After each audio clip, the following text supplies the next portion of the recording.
This program is designed to provide general information with regards to the subject matters covered. This information is given with the understanding that neither the hosts, guests, sponsors, or station are engaged in rendering any specific and personal, medical, financial, legal, counseling, professional service, or any advice. You should seek the services of competent professionals before applying or trying any suggested ideas. Welcome to Behind the Scenes, for your half-assed entertainment news with no bullshit, with our hosts, the Baroness and Bear Fiorda, only on Talk 4 Media.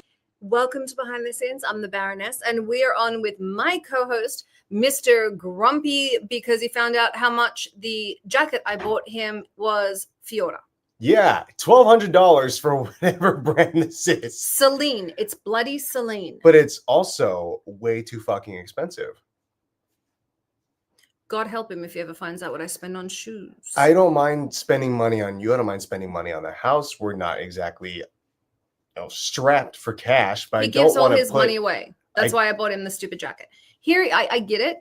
Just wear the jacket. Think of it like it's nice. Okay, I like every it. time you wear the jacket, well it's okay. This is the second time you've worn it. Yes. So now it's only $600 away. That math, and every time you wear it, you cut it down by that percentage. No, that's not how math works. That is. That's not how math works. If I buy a pair of boots for $400 and I wear them 100 times, it was a $4 pair of boots. Okay, let me tell you this. You spend $400 on a pair of boots. You wear it 100 times within the first, I don't know, let's just say 3 months. So you wear about 90 times. 3 months, $400. They crap out.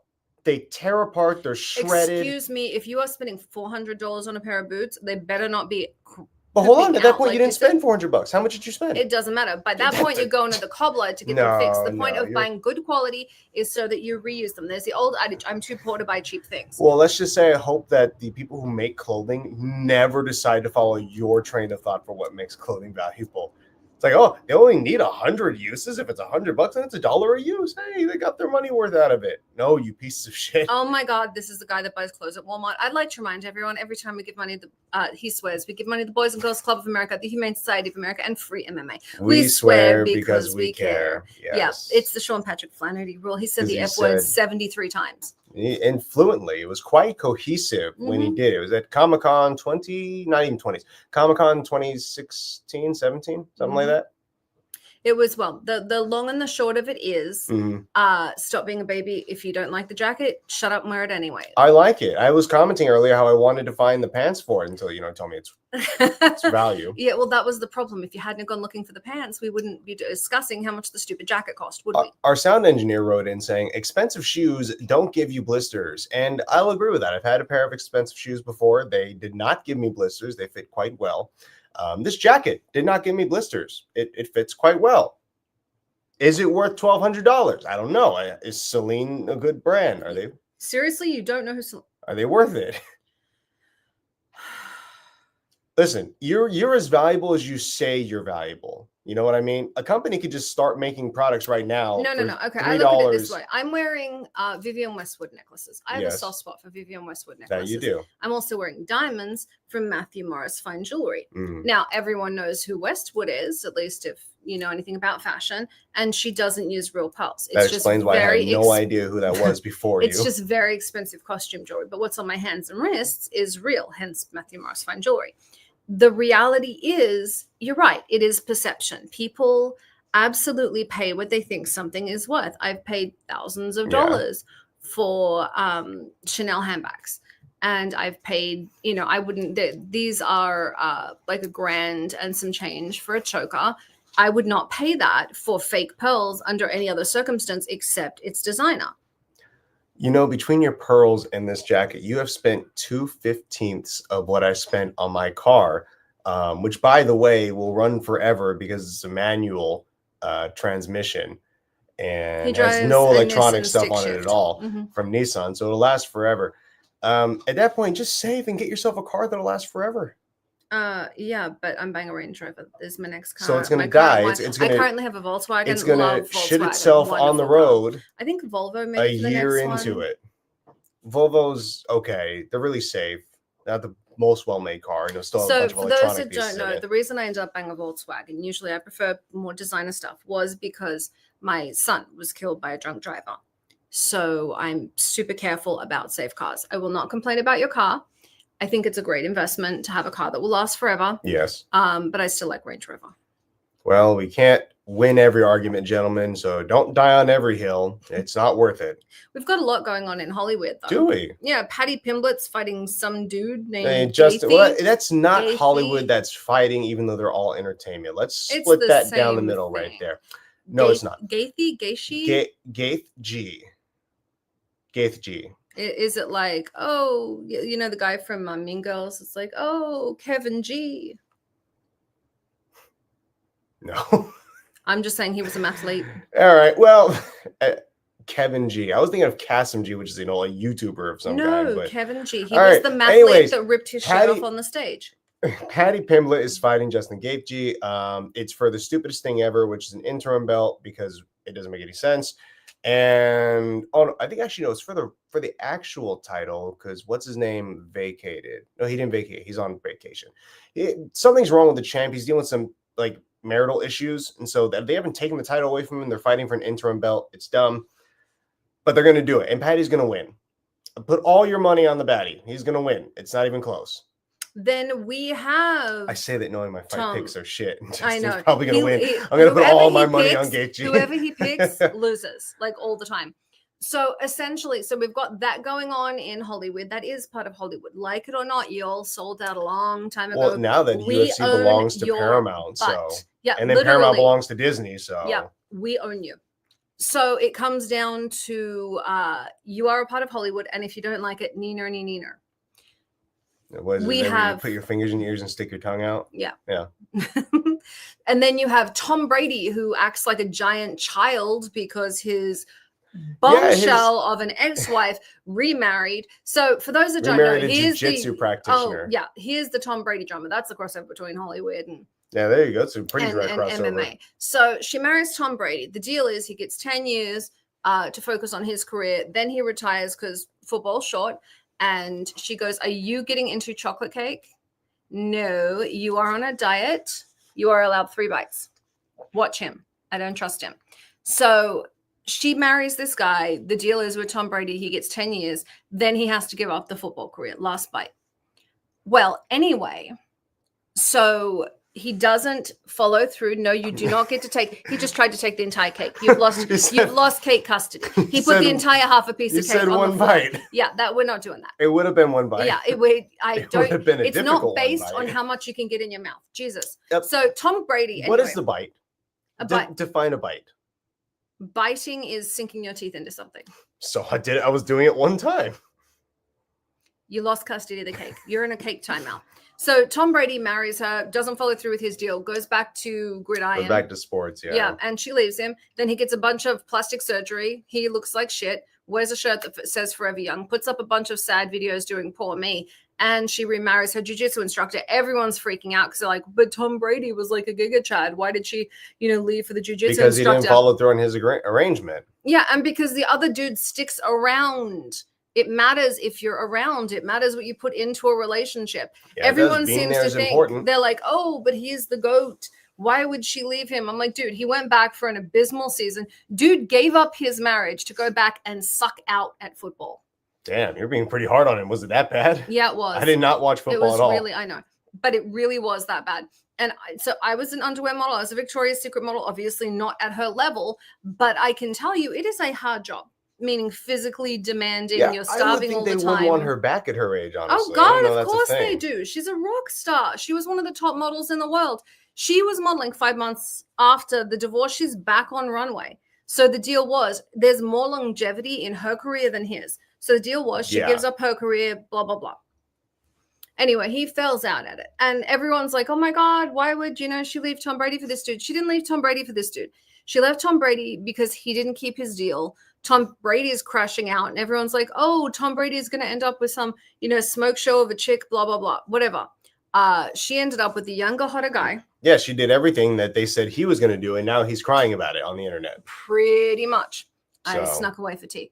And the moral of the story, is keep your promises to your partner if you want to keep your partner. Yeah, do what you say and say what you mean. It's not that hard. It's how all relationships function. If you start to bullshit each other, then you might as well just leave. You don't want to be with them anyways. Well, I think what it comes down to is he was so insecure he could not live without the crowd adoration.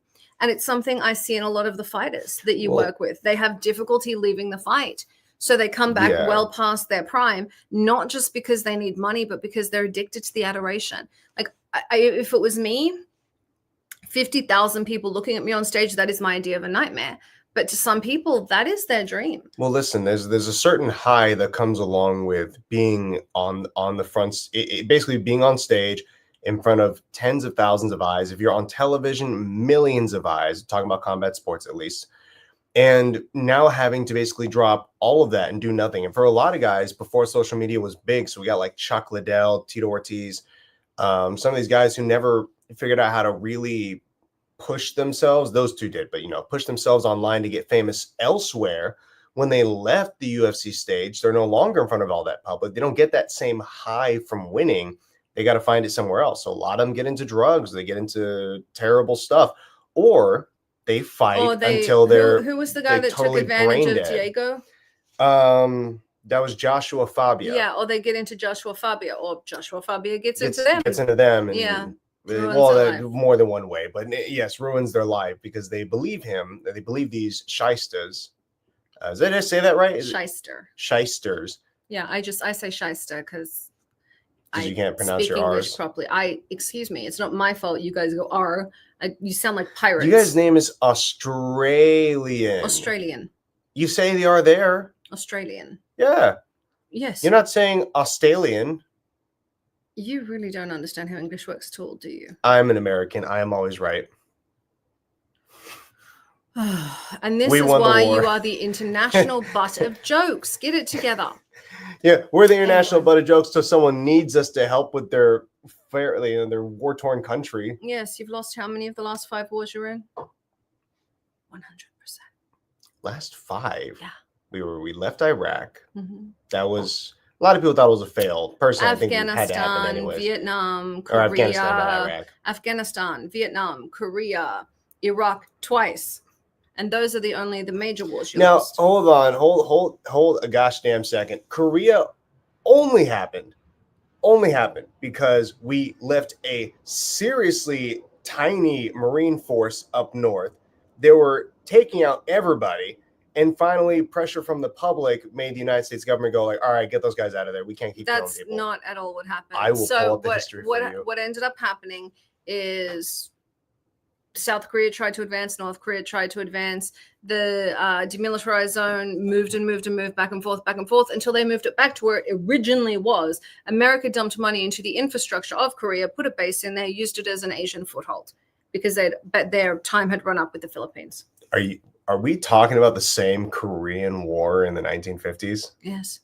Wow, I think we'll talk about it later. I love you. There's some missing information here. I'm literally just telling you how it went, and it split families up. It was really horrible. Well, yeah, that's going to happen no matter what because they literally drew a line back down the middle, and by the time they had pushed far enough north, like the border of China, a lot of families and everything had kind of resettled in their own homes before they had to kind of refugee down south. Is this like your history? America learns history in the weirdest way. Don't bring up our history right now, even though you're right a lot of the time. Fair enough. I'll give you that. American history, not the best. We love talking about our wars. Except you don't realize how many you've lost. We don't talk about those. Listen, we have a flawless record in the United States as far as war goes. Yes. You lost a war to yourself. You've lost a war on every continent, I think, except Antarctica. To be fair, did we really lose to ourselves, or did we just beat back some insurrectionists? The Civil War was literally you fighting yourself. So there was no way to actually win. Terrorist uprising. We squashed it within a couple of years. That's what you call the Civil War. That's what I'm calling it. Make myself the American, feel better. I don't know if it's what we really call it. The war to end slavery in the United States, which everyone else had already ended. Yes. You're calling a small. And a ton of people still think it's over states' rights, by the way. States' rights to what? Yeah, that's my favorite. States' rights to do what? That was a terrible segue. We've got Peter here. I'm like, that is a terrible segue. Can we get a segue that isn't talking about welcome American to politics? welcome to the show, Peter Madrigal, the most famous and best person from Vanderpump Rules. That's better than what we were talking about. I like that he's laughing. We don't have sound from you, sir. What happened? I had my microphone on mute. That was funny though. The best person and the most famous person. Yeah, so it's the best segue, right? That it's also very, very true. I always like to give a disclaimer for those that don't know. Peter is actually one of my producing partners. We have multiple television shows we're working on together right now, including one that I'm doing distribution on that he created, and then a couple we're building together. So I always like to do a disclaimer there. If I'm working with someone, I like to say that, because then people will turn around and get interested and be like, well, were you trying to sell us a show? I'm like, no, I'm trying to sell you him. Thank you. Very, very, very, get it together. Peter, can you tell everyone a little bit about yourself? Hi, everyone. How's everyone doing today? So I spent 10 years on the show Vanderpump Rules on camera, as well as, what's funny is that a little tidbit over here. I did shoot some scenes from that show. I had to shoot them on my iPhone, and we'll get to that. We'll get to that later in the conversation. But after I did 10 seasons on TV on Vanderpump Rules, I wanted to make a transition into a different part of the industry. So right now I've just been working on producing and directing, so the other side of the camera, as well as being on camera still, but I'm concentrating more on producing and directing. I just got done actually just now today. I was on the phone for about an hour and a half with the producers for this other movie that I'm getting off the ground. So it looks very promising for that. And then also I'm still sticking with the nightlife thing, which is something that I came up in for years. Because I worked at SUR. This is something that a lot of people kind of don't correlate together, but I actually worked at SUR as the manager of SUR for 15 years. So from 2010 until 2024, 25. I mean, I'm still kind of there. And because of that, I created a cryptocurrency called PMCOIN, PMCOIN.xyz.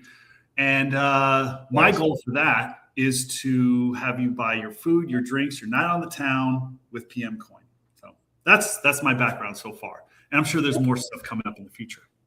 Did you know from a young age, like you're telling your friends on the playground, how you're going to be a big film star, or did this kind of happen later in life?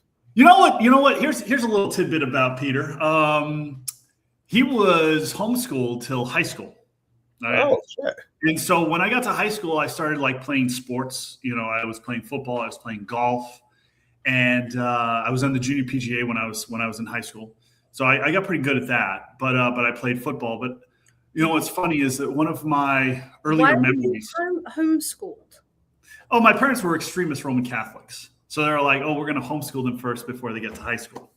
Yeah, this is something that I haven't really told this story before.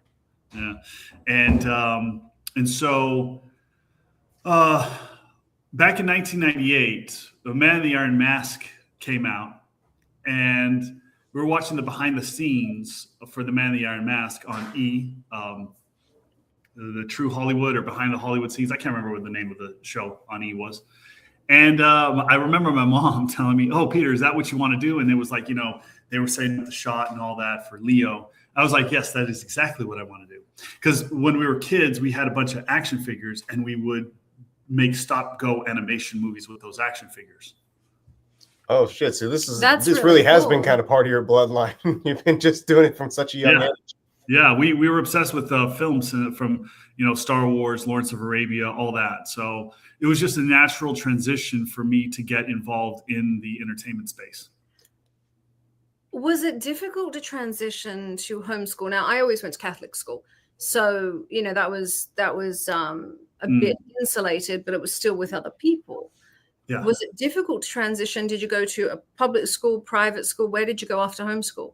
So yeah, right after homeschool, I went to high school, and it was a bit of a transition. You had to figure out the parlance of everything, and So yeah, it was a little bit of a transition. I didn't know how to talk to a girl till I got to around my senior year, my freshman year of college.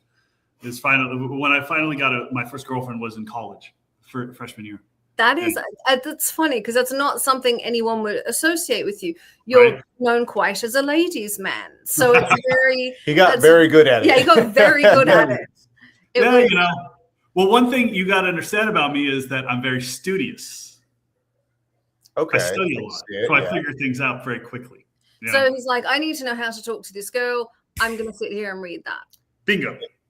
I like that because I was just talking to Summer about this not too long ago, and she was shocked when I let her know this. I didn't know you when I first saw you in human form.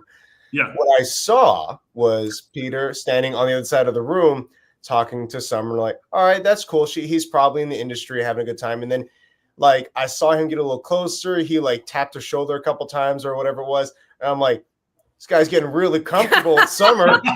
So I walk over and just start listening and watching. And I think at some point I just interject myself and I start talking. And she said, oh, this is Peter. This is the guy I'm working with. Oh, that makes a lot more fucking sense now. I'd like to point out, if you were unattractive, he'd be like, oh, well. She was smiling and laughing too. So I'm like, oh, she's into it. All right, what's going on here? What is happening? What is going on? Who is this man? Yeah.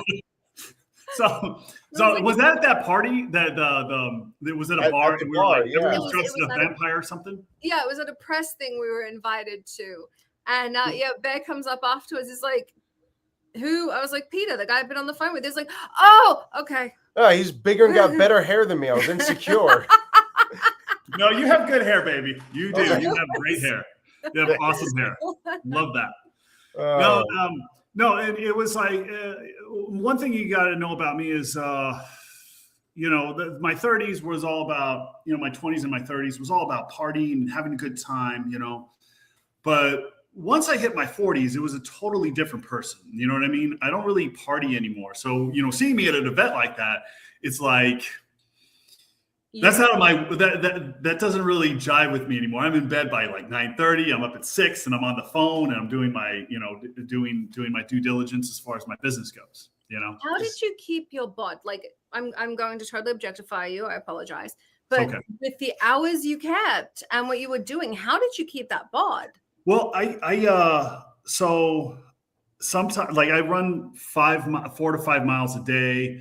I'm constantly weightlifting. I'm in the gym for about 2 hours a day. So, and then I'm, there's a lot of hours in the day that you're working. Like right after this, I'm headed to Santa Monica for another meeting for some films that you told me about that a certain studio was looking for. So I'm going to have a quick meeting about that at around 3:00. But like today, for instance, I'm not going to be able to make it to the gym, but tomorrow I will. So I'll put in extra time, And like you are in better shape. I work with cage fighters. He's in better shape than like 85-90% of the cage fighters I work with. I remember his first response was like, what the hell? Well, it's true. Yeah.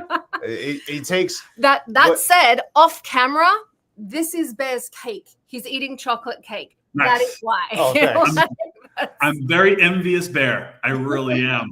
Oh yeah. Because right now, because of like the new year, I'm dry right now. So this is something that I learned in football is like, if you're there on time, you're late. So I start my dry January. I started on Monday. And how do I put this? I'm not going to say any names or anything, but there's someone that I've been seeing. She said, she's all like, oh, you're not going to start today, are you? And I was like, yes, I am. This was on Monday. Mm-hmm.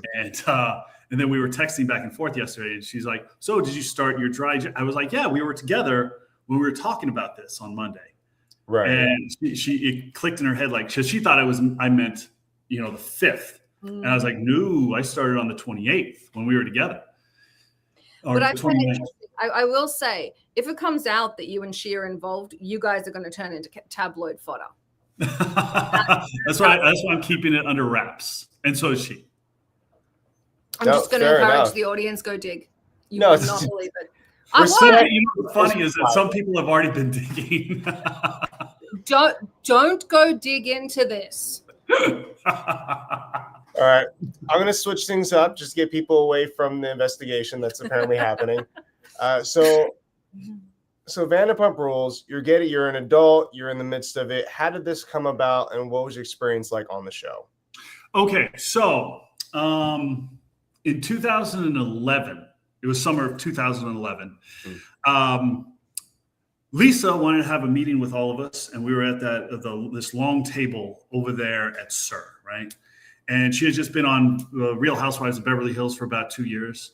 And she was like, she sat in front of all of us, and it was just the crew at the time, the bussers and the waiters, and of course me, the manager of the restaurant.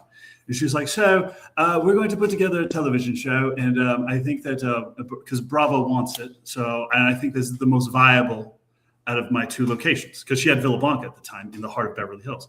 Yeah. I was like, I'm on it. I'm going to be on that show. So she takes us all over, each one of us individually, to interview each one of us. And I sat down and we started talking. It was myself, Lisa, and Natalie. And Lisa she's like, I could make an entire TV show off of PETA. I was like, this is awesome. I mean, so I got it right there on the spot. And then, but I was always very cautiously optimistic about big news. So when we got the phone call that we got picked up by Bravo, and we had everything solidified, and we had the showrunner, which was Bill Langworthy, and everything came together. Sweet. I went into SUR because we got all of the original cast, myself, Stassi, Sheena, etc. We all gathered together in the bar area of SUR. And she's back behind the bar with Alex Baskin, and they're popping champagne bottles. And I was still kind of in disbelief that it actually happened. And so while everyone is like, yay, let's go, I was there like drinking my champagne, like, is this really happening? We're going to do this, you know? And I've had many moments like that, especially right now, thinking about like what can come next. Like, for instance, with the meeting I just had today, I'm a little bit cautiously optimistic, but at the same time, I'm like, oh shit, is this really happening? You know what I mean? So I've always had that kind of, I've always had that persona where I'm just kind of really, really just, okay, this is going to happen, make it happen, and then move, you know, and then do the work. You know, I don't really get like, ooh, yay, we're going to do it. I can see why it works for you though. And I'm going to say this to the audience as well. Most people, yes, they'll try and sell me the show they have. If I tell Peter this studio is looking for that, Peter's like, perfect. Then that is what we are making. That is what we are finding. That is what we are doing. He gap fills. And that's something very, very rare in Hollywood, but it's very good business. Yes, and it is. A lot of people do that. Everyone try and push what they want rather than appealing to the studio, and it backfires 100% of the time.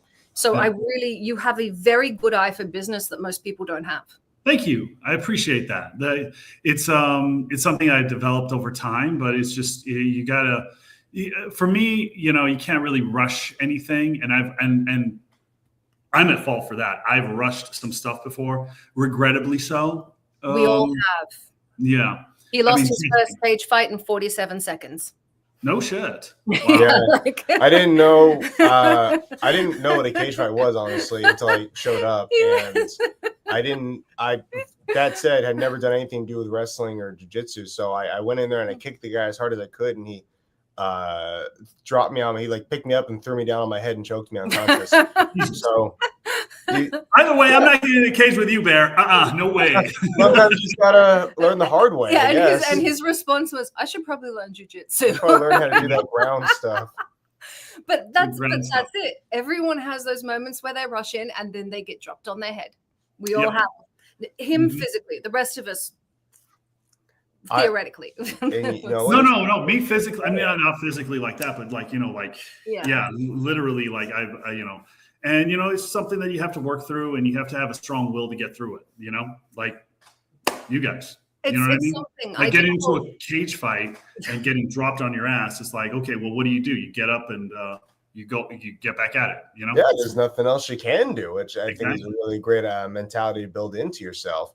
You know, talking about what you need to be able to succeed in this industry, what is, because I look at you both and you're very... I was going to say, I love that you two said that. My whole TED talk was based on get back up. You're going to fail, get back up. I did a whole TED talk on it. And I know these two guys, for those watching, I know that we have a lot of young men. Our audience is predominantly young men looking at what to do with their lives. These are the two men to look at. Genuinely, if you're looking at what to do with your lives and what direction to go, stop watching Andrew Tate. Like, please, start watching these guys. That is the kind of man you want to be, because getting off your butt is hard, and most people can't do it. It's the reason I did TED Talk about it. It's damn near impossible to get up and you take a hard hit. It's true. It's a genuine skill. It is true. It's very true. That's actually what I wanted to ask. What was it like for you during any one of those losses, and kind of what's some advice for getting back into the swing of it? Well, for me, just coming from my own perspective, you have to have a really strong will, and you have to have a determination to keep going. And trust me, there's been moments in my life where I'm like, what am I doing? Like, this is, overwhelmed. Even right now, I'm a little overwhelmed, but in a good way. Also, it's like 50, not 50-50, but 80-20. You know what I mean? It's like, you just have to have a strong will to keep going forward, moving forward, and getting the work done. And you have to have a clear goal in mind of where you want to go. Now, I'm all over the place. I'm producing this, I'm directing that, I got my coin.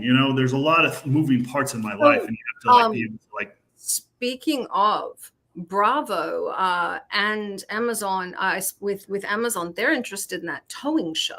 So Peter stepped in doing a towing show. It's amazing. I'm trying to get it over at Amazon. They're actually interested in that. So you'll follow and see what goes on there. All right. So I know.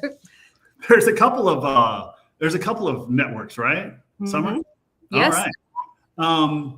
Okay. So I have to go and do some pickup shots for that in April. So if everything goes according to plan and the way I envision it, the movie gets rolling this month and next month, and then they start filming at the end of February. So I'm there till the middle of March, and then I head back to Elko, Nevada to finish directing. So what ended up happening with that particular show was the director wasn't ready to take on the project, let's say. So I had to step in and take over directing duties. And I haven't directed in years, but I know exactly what to do, So it was a little bit of a shoe-in. And I remember that morning, I see one of the producers, and he's like, oh, shit, this is not going the way we envisioned it. And I said, okay, I'll stick around. We have to make a new agreement, because I was producing the show, but we'll have to make a new agreement. Sat in my car for about an hour, rearranged my car, and then rearranged my flight, because I was supposed to fly back to Los Angeles from Salt Lake City that day. And I had to rearrange all that stuff. And then I got on set and I just started directing everybody. And one of the cast members, she said, it felt like we were on a hamster wheel. And then Peter comes in, and then we have a direction forward, Yeah. What I will say, for those that don't know, I know you all know I produce. I do not do what he does. Two different kinds of production. There are very few producers that can legitimately step in and direct. It is a skill unto itself. Actually, I think the last dude that could do it was just murdered a couple of weeks ago with his wife. Oh, wow. A few that could do it was, the Reiner. Yeah, the Reiner family. But he could act, he could direct, he could produce. That is a very, very rare skill in our industry. So what Peter can do is a very, very rare skill. I appreciate that. Thank you. That's such a good point, because you really have your hat in so many different places. You have so many hats that you wear, is what I'm trying to say. But there are people who would try their whole life, who would spend years and years and not ever getting their way either on set, in front of, or behind the camera, or even know where to begin in this industry. But you're doing it all. And even if you feel a little bit, as you said, overwhelmed, it's in a good sense, in a good way. Is there anything you can particularly attribute to that in your life that made you as good as you are at this? Again, it goes back to my will and my want to get this done. When you first get to Hollywood, it's people are jealous, and they'll say stuff behind your back or to your face, and just kind of try to discourage you as much as possible. But you have to keep focused, and you have to say, no, this is where I'm going to go, and that's it. Once you make that decision, then you have to figure out, well, how do I get to this point? Case in point, this thing that I'm working on right now, it started off as this woman that I know that I get close from at Barabbas for red carpet stuff. I've bought a bunch of their stuff. She told me, oh, I have this movie project that my boyfriend is working on. He's a producer on it. I was like, oh, give it to me. So I ended up signing the NDA, and this is before I went to Elko. I signed the NDA and taking a look at it. I was like, okay, let me see if I can get the funding for this and produce it. So I went to a bunch of different sources for this, right? And kept on knocking at doors and kept on knocking at doors and kept on knocking at doors until finally I got in contact with this one particular producer who took me to these other producers who are big in the business, and one of them's a living legend in Hollywood. And now all of a sudden he wants to rep it to different studios. So it's like, oh shit, okay, here we go. But I'm still cautiously optimistic because I don't like to put the cart before the horse, as they say. Right. But the movie itself has two big actors already attached to it, signed agreements and everything. So I'm like, okay, well, this is a shoo-in, so this has to happen, And yeah, it's just it takes a lot of work and a lot of focus and a lot of dedication, but at the same time, it's how much work you want to put into it. You only ever get out of it what you put in. Yeah. Exactly. Yeah. So because I'm so focused on it, apart from the coin and all that other stuff, yeah, I'm able to really hone in, just get this done. Yeah. At what point does that cautious optimism really turn into it's happening no matter what? What's funny is that I don't think that cautious optimism will ever go away. No matter how much I ever make or what I ever do, I don't think it's ever going to go away. I'm always going to be like, okay, do we have it? Do we have it? We have it. Okay, get to work. The only time that cautious optimism will go out the window is if I'm having the rap party or I'm having a good time and then I'm drinking and then it's like, okay, everything's done. So you really aren't celebrating until it's just out the door. There's no part of it can possibly stop us now. Yes, exactly. This is a really good. No, this is a good note. It reminds me of you guys as fighters. The worst is Cowboy Cerrone, but Bear's just as is that same way. A lot of these guys, you see them the day before the fight, they're like, why the hell am I doing this? I'm never doing this again. This was the stupidest thing I ever did. I don't want to do this. I don't want to do this. I don't want to do this. Then after the fight, they're full of adrenaline, like, yes, I want another one. Yeah. It's you're preparing for every eventuality. You sit there for months at a time, the nerve wracking. They get in their head. Get in your head, and then you're out there. For you, of course, I would think that it's months of production and finally seeing the payoff. Where for us, it's not anywhere from 9 to 25 minutes of chaos, and then it's all done. And you can just kind of breathe and shit. I just won. It's great, and I'm ready for the next one. And then you start the whole process all over again. Well, it all comes down to preparation, just like you said, Bear. But the thing is, here's the thing: you may have 20. How many minutes or anywhere seconds? From 9 to 25. Okay, of chaos. There's chaos on a set, and you have to be able to direct all that. So whether it's 9 to 25 seconds or 18 hours of making sure everything gets done, it's not the same, but it's like, you have to be able to handle all that. John Reynolds, he was Steven Spielberg's right hand. I adore him. I was doing a show with him and Dev Ross. She did Darkwing Duck, Tailspin. She was the first female staff writer for Disney. Incredible woman. So I'm working with them, and John Reynolds was directing, and he said directing is like flying a plane, where one wing's on fire and the other one's already missing. Yeah. I was like, oh, cool. And I was like, and this is Steven Spielberg's guy. Like, this guy's been with him since E.T. I'm like, great. Is it always like that? And he's like, yeah. He's like, our job is to pretend it's not a mess. Exactly. Yes. That is a perfect analogy. I love that. You got to put on a bit of a face. Yeah, it's cool. It's if you ever seen Give 'Em the Old Razzle Dazzle, like you just got to, everything's good. Look over here. Nothing is on fire. Everything's good. I swear. Look over here. Yep, exactly. And then we're going to come in for a landing, and it's going to be perfect. It's going to be a perfect landing. Yep. Oh, so absolutely. It sounds a lot of like fake it till you make it, honestly. Well, their job is to keep everyone else calm and on track. Okay. Yes. Yep. Because if the director loses it, or the director's all like, oh, it's the earth is crumbling or the sky is falling, then that means that everybody else, from the camera guys, etc., are going to be like, oh shit, are we on the wrong track here? What's going on? You know what I mean? Oh, so your job as the director is to steer the ship forward and make sure that everybody else stays calm while you're internally like yelling, "Holy shit, we're gonna die." Do you want to hear your pilot screaming? Is the question. It's like being on a plane. Do you want to hear your pilot be like, "Oh my God, does anyone know how to fix this?" Like, you never want to hear that. I don't think I want to. I never want to hear that, and I never want to hear my pilot say, "This is the real me." Oh God, yeah, that was the Kanye West issue. Oh, yeah, this is things I never want to hear my pilot say. At least not while I'm on the plane. Yep. So when you stepped in for that project where they're commenting about being like on a hamster wheel, just spinning aimlessly over and over again, that's really, they were just kind of at that point of shit. Is this going to fall apart? That means a director lost control, and so you need someone to helm the ship. It really is. You've got to have a strong hand to be able to do that. Now, what advice would you give to young men? I say young men and women, but most of our audience is male. Young men and women who want to get into the industry, who want to be you, who want that experience to get into television. Where to begin? What's funny is that I always envisioned myself getting into the industry. What's funny is that I got my first taste of being on set as an extra. I started as an extra on different shows. Like I think ER was one of them, or it was a doctor show. I just did a lot of extra work just to get the feel and the taste for being on set. And then I got on camera because I went to USC. So I graduated from USC in 2008. In the same year, I started working at SIR. And I got into student films.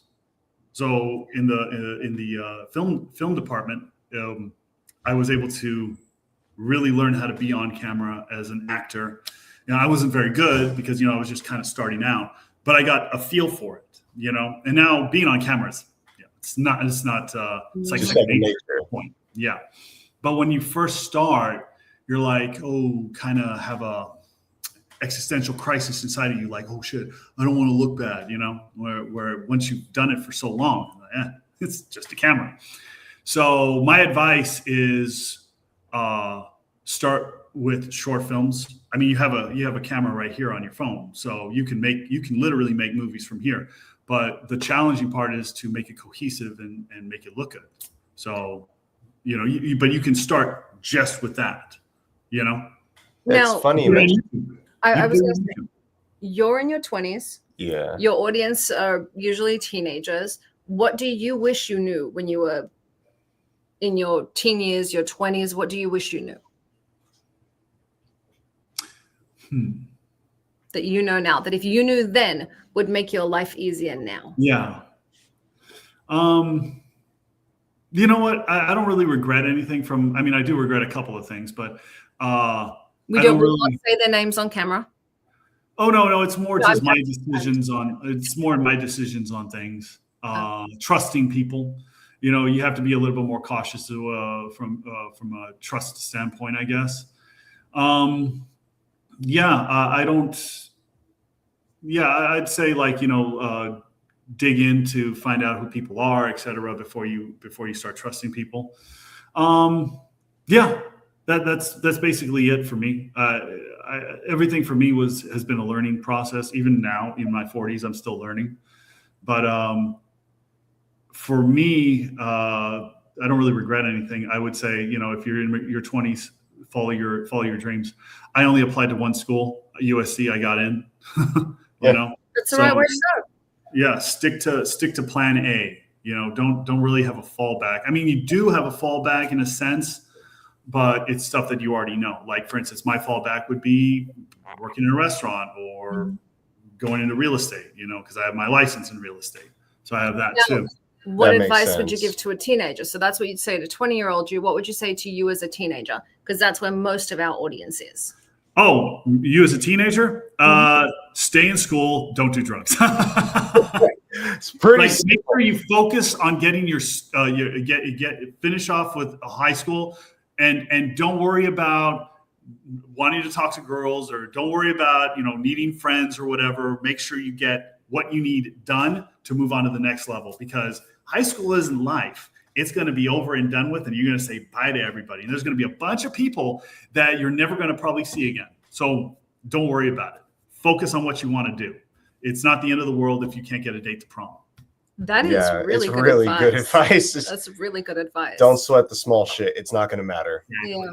It's not going to matter in 10 years, 5 years, hell, 4 years. Once you graduate from college, from your junior year of high school to your senior year of college, doesn't really matter. You know what I mean? What happened in high school? No one cares. No one's going to. It's like if you have a memory of something, that the person who that happened with in that memory probably won't even remember that, you know? Yeah, likely. I mean, at least they shouldn't unless they have some kind of hang up going on. Right? Yeah. Well, I mean, I remember going out to lunch with this girl that I knew in high school. You know, we were friends. And she came out to LA and she wanted to catch up. You know what I mean? She was a cheerleader and I was a football, and we were friends, football player. And yeah, I brought up some stuff that she didn't even remember. I was like, interesting, you know? So yeah, it's don't sweat the small stuff, as Bear said. Yeah, I like that. that's good advice. You said this in the beginning of the show, and I'm going to hold you to it because I was really impressed. You said you shot some scenes from the show on the iPhone itself, right? So We want to know about that. I want to know, because I have filmed with an iPhone XR, right, 5-6 years ago. Blackmagic's your sponsor, And so you like that. Now I do it with the Blackmagic Pocket Cinema 6K Pro, which is a big fucking difference. Shout out to Blackmagic. Shout out to Blackmagic. So how did you make it look as good as it does? Okay, so here's what happened. All right, I'm closing up at SIR, right? And someone was doing some work. I'm not gonna say anything other than there was work being done on some transformers outside, right? And I think one of them blew, right? And all of a sudden, there's a fire in the electrical room behind the restaurant, right? And so Jeremy, I'm evacuating everybody because my assistant manager runs up and she's all like, "Peter, there's a fire." I was like, "Oh," because I'm like counting the money and closing up for the evening. And Jeremy, I remember Jeremy, like one of the bartenders, he was like spraying, using the fire extinguisher to try and put out the fire. And the fire was getting out of control, and nothing could stop it because it was an electric fire. It wasn't a grease fire. Yeah. So the fire extinguisher wasn't doing anything. So we called 911, right? And then the fire trucks end up behind SIR in the back alley, right? And of course, I'm texting my producers for the show, and they're like, "Peter, you got to get that footage." So all right, I'm going to use my camera. I'm going to use my iPhone, and I'm going to get all of it, right? So we got, and I think this was season 5 or 6. I cannot remember exactly when which season it was that the fire happened. Was it fire at 5, 6, or 7? I can't remember. I'll have to go back. But if the audience can let us know, I know you usually listen to us on different platforms. You listen to us everywhere. Catch us on Insta. Let us know what season and what episode the fire was in, and I will give you a ride at Off-Road Rentals in Palm Springs, California. So give us a week. Love it. So yeah. So I ended up having like filming all of the fire trucks and everything, and we closed down SIR for a couple of weeks, I think, because of the fire damage. So they had to repair everything. It was a little bit of an experience, but yeah, I shot some of that. And I also picked up one of the cameras once it was Cabo in second season, and I shot some stuff. Yeah. Oh, nice. So really cool. But that means you have a head for the business of film. Most people on camera aren't going to turn around and go, "I need to get this." They're going to go, "I should be in it, but not I need to get this." I've always had the head for both. It's like, I'll be on it, but I also want to shoot this one. You know? I want to make sure it's in the show because it's going to bring the drama up. Exactly. Brilliant. It really is awesome to hear, because I made a comment about it earlier, but I didn't know you would even film things like as an intentional action, not as a happenstance due to a fire. But it's crazy. You've been on screen, behind the camera, and then literally behind the camera filming this stuff, dude. So I could see why those people were appreciative of you taking over their show and directing them. I mean, I knew how to do it. You know what I mean? So it wasn't like at one point, I remember there was one scene where it was this guy's birthday, and one of the tow truck guys, and they were celebrating his birthday. It was a long spread at this Mexican restaurant out there in Elko. And I was like watching because it was I think it was Sunday night that we did this. Was it Sunday or Monday? I can't remember off the top of my head. But I was watching football all day, so I was literally like doing the Dak Prescott, who's the quarterback of the Dallas Cowboys, doing his cadence. He's like, "Okay, here we go, action!" Nice. Some people in the dinner party were like, "Oh, that's the quarterback for the Cowboys." I like that. I don't know. Well, that's fun. It's It fun. really I'm is a fun. big football fanatic. Now, I am going to ask, can you give everyone your social media? Because I know Bear's followers would love to follow you. Absolutely. So my Instagram is Peter_Madrigal on Instagram, and then LLPJ Madrigal on Twitter, on X. LLPJ, I friggin' LLPJ. love that. Yeah. I love that. Yeah, that's a long I story. get sued by LL Cool J, but I love that. Thank you. I love that. Yeah. That is very, very cool. Now, we're getting to the end of the show. What would you like to say to everyone out there? I hope that you've enjoyed my little TED Talk over here, and yeah, follow your dreams, follow what you want to do, and keep knocking on doors, because eventually one of those will open. I think that's really, Yeah, really good persistence advice. We just actually matters. do need to get committed. I love his phone in the background. So, guys, follow along. You'll see more for Peter. Go follow him. He is interesting. He is funny, and he is exactly who he appears. And that is very, very rare in Hollywood. Thank Yeah. you. I appreciate that. It's not like he smiles here and fuck you later in person. Yeah, he's a good. I mean, he may be to the right kind of I'd people. like to remind but- everyone, every time we use bad language, we give money to the Boys and Girls Club of America, the Humane Society of America, and Free MMA. We swear because we care. There That we is go. the Sean Patrick Flannery rule. He said the F word 73 times. Wow. In I don't think 30 I've dropped an F-bomb this entire time. Right? But it was cohesive. It made he's sense. Irish. He's Irish. But it was like 73 times in 30 minutes. We were live at Comic-Con. There were children there. It was problematic. There were children There there. were children there. So now we give money to charity. Bear, I have a question for you, actually. So Sure. so you do cage fighting. How is that different from MMA? Because I It's watch exactly the, the Same thing. MMA is the the octagon or sport. whatever. Yeah, so UFC. MMA is the sport. Cage fighting is just like the layman's way of saying MMA, because you're fighting in a cage. Yeah. UFC is the organization, but they're not. They're an organization, but they're all under. Everything is under MMA. So Okay. MMA and cage fighting, same thing. People just most of the MMA fighters call it cage fighting, but most people Right. outside of it call it MMA. It's very weird. Actually, I'd say most people who are outside of the industry just call it UFC because they don't- yeah, their they only don't know. association with it is UFC. But That makes sense. that's just a company in the sport. Got it. Okay. I like that.